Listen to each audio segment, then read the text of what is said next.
لبيك اللهم لبيك لبيك لا شريك. د بیهوخه کوچنی مریض څخه چې د شیطانانو وشتل پاتې شي.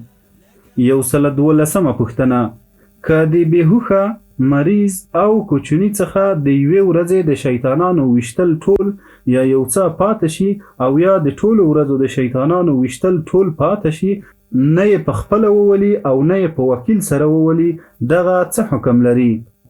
ځواب: پر بیهوخه او کوچني باندې هیڅ شی یعنی دم صدقه نشته، او د مریض څخه که د یوې ورځې د شیطانانو وشتل ټول پاتې شي او که د ټولو ورځو د شیطانانو وشتل ټول پاتې شي، دم پر لازم دی.